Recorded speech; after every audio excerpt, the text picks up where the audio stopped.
Hello, this is Will the Werewolf on the Werewolf channel. Please like and subscribe and stuff. Press the belly thing and do all those kind of things. That would be wonderful. I mean, you could even share these stories with your friends. I know some of the stories are pretty horrible though, so maybe you don't really want to do that. Please comment if you want. I love reading the comments. And for those who send me bad comments, I will find you. Anyway, I'm going to carry on with the story now. We've done 2 stories about me meeting a certain vampiress. This is the 3rd in that story. So if you've not listened to the 2 prior vampire stories, please go back and listen to those. Otherwise, these won't make all that much sense. But I'm just really going to carry on with the story. I've tried my best to kind of go over what happened in the other stories, but I might not have done that very well, so go and anyway, I'll leave one of those cardy things there, sorry. Let's get on with it. Well, that went better than I thought it would. I mean, it was all bloody and snotty, there was a lot of violence and pain, death, and I suppose undeath and stuff. You can never tell with vampires. I'd been running away, yeah, I know. Running away is not the bravest of things that I can do, but if you listen to the last couple of videos with the vampires stuff, you know it's not going too well for me. I had killed a vampire. This kind of shit doesn't happen very often. I mean, the killing of a vampire does not happen regularly at all. You think it'd happen a lot more often though if you watched the movies, wouldn't you? I mean, vampires in the movies are pretty good at allowing people an excellent chance to have a chance to kill them. They have all sorts of things available in their big, dingy castles. The walls are covered in weapons and the curtains are loosely drawn over big windows, ready to be pulled down at a moment's notice to let the daylight in. Can vampires not tell the time? You would think that they would sense the sun come or something, but no, they wander up to windows in their evening wear and risk all. Do you think they try and make it a bit fair, you know, put things in the castle that you can create religious symbols from and stuff? The candlesticks are big and dribbly but can be crossed to form a crucifix. They tend to live alone, these vampires, in huge mother effing castles with only one protector. It's some big mental hunchback, I hope I can say that, type figure, who looks like he cannot fight off a cold, never mind a large crowd of people with agricultural implements and fire. Having said all this, the world's vampires do not die very often in reality. I mean, I know the reality that there are vampires in the world is a little difficult to believe as a reality, but in this reality, vampires die very infrequently, and that's a reality. I said reality too much. Having said all this, I'd killed one. This one, I believe, was not coming back in any way. I believe ripping his head off and meant that the undead was proper dead. It's difficult to think that an undead thing can die. Can it die if it's I'm not sure, but if it was not breathing, did vampires breathe? I don't. It was not able to exist. Hey, I'm not sure what it was, but it was no longer a thing, definitely. Well, that thing was the brother, and I found out brother who was also her lover to the very violent and upset sister of his. Who knew that the vampire nation had a thing that incest was all okay? I know that the ancient Egyptian, whatever they were, pharaohs liked to keep it in the family in the past, you know, so they did not pollute the bloodline of the gods, but vampires seem to be brother fuckers too. Now the vampiress, Jesus, I'm assuming her gender, which is tricky with these Anne Rice androgynous mother lovers, but I guess that she was female. I mean, she looked female. I'm sorry if I have offended you by assuming the gender of the bitch, but it feels that the fact that she was trying to kill me was far above the offence that I could create by assuming her gender. Hey, before you go off on one, I am bisexual and a member of the LGBTQ+ community, so I know what it feels like to be persecuted and stuff for how I think. No, that's bollocks. To be honest, I'm just a sexual monster who's a greedy fucker who'll shag anything that he gets a chance to. I mean, within reasonably wanted tendencies, of course. I still have very profound preferences that I will not go into right here. That would be a few thousand words in itself. I may have talked about it before, but I cannot remember if I have. What am I talking about? I know I started with being hunted by vampires. How did I get to my sexual preferences? Not sure. Oh yes, I had murdered the vampire lady's brother lover, and she was super upset that I had done so. If you've not listened to the original story, then go back and listen to the 2 vampire stories. I'm giving you that hint, I keep saying it, that I wrote for this channel. I know trope, vampires and werewolves, but this is real trope, real reality trope. Ever think why there is a link between werewolves and vampires? Oh, it's pretty cool that they fight each other. But if you listen to folklore, it was thought that werewolves would become vampires if they were killed. The Greeks were pretty big on this. The werewolf would die, and if the body was not burnt, the vampire would be raised in the form of a hyena or wolf. That creature would then drink the blood of those soldiers who had fallen on the battlefield. This really shows no animosity between fur and fang, but it does offer an original but very strong and wrong link between the 2 things in the past. The first place I could find there had been a fight between a wolf and a vamp was in a movie, Vampire vs Wolfman, in the 50s, 1950s obviously. It was a very crappy bad movie, B movie, but it was the first when the 2 ancient creatures went into a kind of war. That was kind of cool in a Pulp Fiction manner. Then it continued in things like the Underworld series, and I hate to say it because it hurts me, Twilight. After that, the vamps v werewolves things got out of hand, and to be honest, it was never an issue between us before. I mean, the bloodfuckers and the furry mothers never really bothered with one another. They both realised that there was no point in doing so. There were only 74 werewolves in the world, so meeting one was a rarity. I'd never actually met a vampire in my memory, and Fenn had only met one in all his years. It was actually the one that was trying to kill me now, apparently, and that meeting hadn't gone too well either, but he'd not gone into detail. Back to the story, I'm sorry. This woman had then decided that she wanted to up her hunting for some reason. Her and her brother had been in Tokyo when I'd been on my holidays there.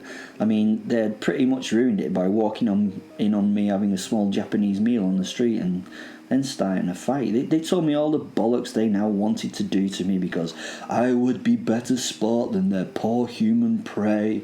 They did that thing that overconfident people do in these situations and talked about everything they were going to do to me a lot. It's a bit of a rookie mistake. They never watched Bond, but I followed my one rule in life. That rule is that I would always retaliate first in every situation I encounter. Having that in mind, I removed the boy vamp from his own mind. I ripped off his head. I know. That is as if you assume that the mind is in the head. I know there are a lot of philosophers out there who spend a lot of time thinking about where the mind is in the body. Even if it is in the body, is it a soul and such like that? I mean, what I needed to do was not remove the mind, but remove the head to make a vamp dead. If a vamp can be dead. Oh, it's getting complicated. Remove its head. Most things die if you do that, to be honest, if you remove the heads. Well, I had removed his head, and that had really pissed her off. A lot. She got all butthurt about it and had become this BDSM bitch from hell, looking like a 50th level female warrior elf from one of those strange role-playing games where the fat guys with neckbeards pretend they are some hot elf woman so they could fill their wank bank with weird content. She had tracked me down in one of my favourite places in the world, Gay Lane in Manchester. The street was called Canal Street and was the gayest place in Manchester and probably the northwest, and always fun to walk along and meet new friends. It was like an all-you-could-eat buffet of creatures of a different feather or leather or latex, let us say. I mean, you could get any flavour here, not just men. There would be women here too, feeling particularly safe amongst the men who didn't want them. I was different. I liked all of them, and fag hags would be on my list of things to do quite happily. And all the members of the alphabet community, really. She had linked my arm as I'd walked past the Velvet Hotel. This is the hotel at the centre of this road. I once stayed there and took a black light in with me to see the art the hotel would be full of. Can you imagine the Jackson Pollock nature of all the walls and surfaces, even the curtains with all that lovely glowy spunk that had been pumped out in many moments of joy. Lovely glowy dried spunk orgasms highlighted by black light. Little moments of death. It was beautiful. Well, we hadn't gone into the hotel, which, to be honest, she would not have had to try too hard for me to do. She had wandered up the road, arm in arm, while she threatened me with a sharp knife. She had put a hole in my Bogolini favourite jacket and introduced me then to 8 of her friends, which I wasn't interested in, and apparently were just there to make my life somewhat difficult and somewhat short. Like I said at the start of the story, what I'd done then is I'd run away. I'd involved making a Macarena dance happen in the street, but just go and read the story. I'd got into a spiritualists meeting in a big hall. The spiritualist was the mighty Phil, or Phil the Great, I can't remember, and he'd seen all the souls that I'd killed through my many years. It had almost broken him. I always thought that this talking to the dead thing was bullshit, or that these people were mentally ill, but it turns out that Phil was the truth. He met all my past victims at once, who were moaning about me killing them. Jesus, I wish they'd get over it. They're dead. There's nothing they can do. And that was the end of that story, and where we should be now. I was in the now emptying hall, as all the people did the best thing for them, which was to run away. There were only me and 8 vampires left. As before, I could tell that they were vampires. They were just charismatic, cool, evil bastards. A cross between the styling of Matrix movies and the high-quality BDSM clothing lines that, it's difficult to afford. So, I am getting back to the story's start almost at its end. I ran. I turned into the wolf and I ran. It was going so well too. I hit the fire exit door at top speed and it bounced open to reveal one of my favourite things in the world. It was an empty alleyway. No one was about. I had my chance to run. I turned left and set off when a vamp landed in front of me. He wore a long white latex jacket. He had sunglasses on in the dark and 2 requisite samurai swords that vamps needed to fight with. I mean, they only choose the coolest things to fight with, don't they? Samurai swords were a bit of a cliche though, even for me. I mean, the lady vamp who was genuinely the best looking goth chick that I'd ever seen had like these organic kind of mini kind of broadsword things. They looked like something that H.M. Geiger would design. I mean, they were proper cool, not like cliched katanas. Anyway, back to the story. I ran to a halt where he was blocking my path, and as I did so, I changed back into my human form and stood in front of him with crossed arms looking bored. He held his cool pose for repose for too long while I watched him. I think he wanted to put a bit of fear into me, but I already realised that he was trying too hard. He wasn't natural to this shit. I am the Rekiva Wolf.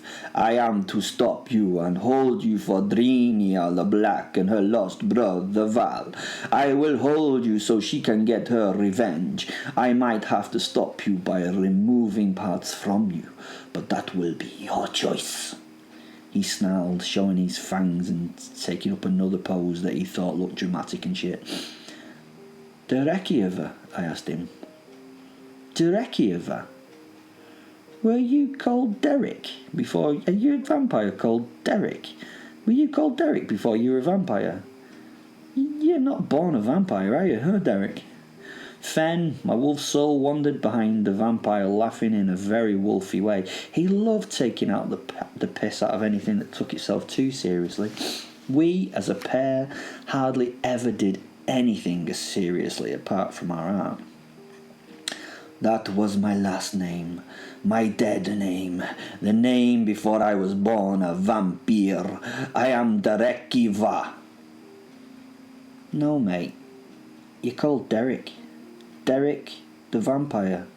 Fuck's sake, that is the saddest thing that I've ever heard. Derek the vampire. Hey, that is not such a bad thing, but it must really fuck with your ego, huh? You being called Derek and trying to be a cool vampire. I mean, look at you with your cool aviators on and your, I can't say cool, but white latex full-length jacket and your katanas and shit. You look, well, let's not say cool because that would be an out-and-out lie. I see you trying though, and I'm sure that the other vampires do not take the piss out of you behind your back. I winked at Fen, who laughed. Do you have like a cool vampire name on top of Derek? Like a nickname perhaps, like, I don't know, like, are you like Derekieva the Reaver or something? I burst into laughter at the great joke, and Fen burst into laughter at the great joke. Oh, I love to amuse him. The vampire wasn't amused at all. He maintained his pose, but I saw the pain in his face, and it was lovely. "How did you guess, Wolf?" he asked. "How did you guess that I was named Arriva? Have you heard of me?" He continued. I shook my head in happy disbelief. "What? I've not heard of you." But I was right. Laughter overtook me and Fen entirely. Even vampires had a sense of humour that I could understand, making poor Derek a vampire and a figure of fun. Derek the Reaver, perfect. "When were you turned, matey?" "This seems a very recent thing to me. When was it they turned you, Derek?" He stood silently for a moment, considering what he was going to do. I mean, really, he should attack me, but he didn't. 2 months ago on Friday, he said. I had been waiting some 10 years, and they finally chose me to change because of my great work for their community. 2 months on Friday? Shit, mate, that is like when a kid tells you they're 6.5. I laughed. Well, that wasn't so long ago, was it, huh? What did you actually do? I mean, the great work for the community. What did you do, I asked. I was linked to their business dynamics, he said. Okay, I smirked. What did you actually do? That really doesn't answer the question. I have no idea what that means. What did you do? I was on the financial side of things for them. I nodded and left a silent pause, hoping that Derek the vampire would fill it. He didn't. He was being a bit coy. So, what was it you actually did? I asked again. He fell silent and gently shook in his maintained pose. I started tapping my foot, impatiently waiting. I was an accountant, he said. Fen and I started laughing like... honestly, the coolest accountant in the world, I said sarcastically. Well, Derek, the undead accountant, we burst into laughter again, I'm afraid that you're in my way, and I will not chat with you for the next few minutes until your mates arrive to have me killed, I told him. I now smiled at Fen, and we decided we would get together and become the werewolf and do this vampire quickly. That way we could move on and not get held up for the scary Scooby gang to get here. I knew that this person, Derek, was here just to slow me down, and they didn't actually probably think he could stop me. Derek would never beat me. He could not in my mind, but he was going to try, because imagine the kudos if he was the one who finished the wolf. Fen's and my own soul mixed. My body went from that of a very good-looking, incredibly fit and sexy human being to the werewolf equivalent. I was now a big, black, fluffy man-beast. I was as terrifying as a black shadow against the light darkness, just being me, as the giant shadow before him swallowed the light from the world, apart from, that is, my amber eyes. Amber really does not do them justice. The eyes looked as though a fire burnt behind them. A slight slit pupil was at their centre, while the rest of the eyes burnt out of control. It held the cleansing flame that tears through the world and kills, cleans and purifies. I started to growl. Growl, again, does not really describe it adequately, and it is almost impossible to describe this growl in simple prose. It was as though reality was being torn and you could hear it. It sounded like souls being torn from their life. Well, let's just say it was proper scary if you heard it. The shaking vampire was now obviously shitting his pants. Well, he wasn't actually pooing. Maybe, I don't know if they can. Weird how you think about things in the moment. Do vampires need a shit? I was already thinking about Googling it after this was over. I don't think it was an appropriate thing to ask him right at this moment. I think that I would just do an internet search after. I mean, he might not mind, but he may not want a conversation about this right now. Okay. There now was that moment before violence. This is one of those most thrilling times for me in my life. You know that there is going to be a fight for continuation. That you might not get any more moments after this one. It focuses everything in that tiny time frame, and that tiny time frame extends itself forward for what it seems like a lifetime. He now slowly lowered his blades to point to the floor below him. His arms were outstretched. In my head, I realised that Derek may be a Derek, but he had trained really hard with his swords not to be very Derek-like. He had trained so hard to respond to a world that had laughed at him as Derek, who was an accountant. I mean, we need lots of Dereks in the world, to be honest, to make it work right, but who the fuck wants to be born a Derek? This one had done all he could to move on from being a Derek to a Derekiva, the vampire. He launched himself forward with a double upstroke of both swords, one aimed at my inner thigh and one at my right arm. He knew exactly where to attack. He was gonna cut my femoral artery and remove one of my weapons with his first blow. I would be defeated in that first count, and he would have long enough to talk to me as I died before him. Oh no, not an instant kill from this strike. He knew that. He wanted to stand over me and tell me the error of my ways and belittle me and quote lyrical bollocks at me. This was his mistake, because I'm sure he didn't know that I could live through awful wounds. They heal quickly, and I'm back to full functionality fast. The sword sliced into my leg, and blood burst into the night from it instantly and sprayed like a black shower from the wound. The other blow removed my paw, which span into the air and fell at some distance from my body.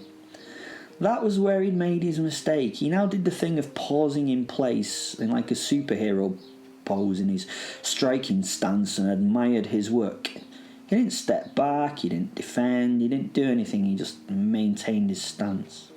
This, for some reason, is the thing that people do who learn the technical martial arts without learning to actually fight. He stood there with a smug grin for about a tenth of a second. A smug grin that is before I put my left paw through his face. Now, when I say through his face, I mean through it. His head shattered like an egg and sent blood and brain goop spraying into the night. As the head turned into a liquid, I kicked the body with my good leg. The shin of the leg hit the rib cage of the vamp and travelled a few inches into that rib cage before the leg's momentum was transferred to the body, making it fly sideways and into the wall of the alley, where it slipped to the floor in a very uncool white latex and red pile. He was proper undead now. I knew if I smashed or removed the head of a vampire that they were dead. Died. He was well deaderer than before now, and judging by the nastiness of my hand, that head was proper broken. I reacted to the cut on my thigh and the loss of my hand. I have to say, both stung like a mother lover. The blood stopped gushing from my thigh, and after a few moments, it was fine. I walked now without a limp away from the fight, and just kept shaking my stump until suddenly a new hand flopped from it, and took a few more moments before it became my lovely hairy claw once more. I hopefully could now escape to fight another day. The times had changed though. I was now going to hunt the vamps. I would get them before they got me, and that bitch of a vampire would be mine to play with for as long as I could make her unlife miserable. I would destroy all those that I had met that night who stood against me. This was no longer worrisome. This was now fun. That's the end of the story. Thanks for listening. Please subscribe, please like, please comment, and please share if you would like to.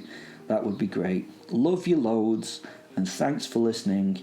This is Will, your werewolf, and I am out.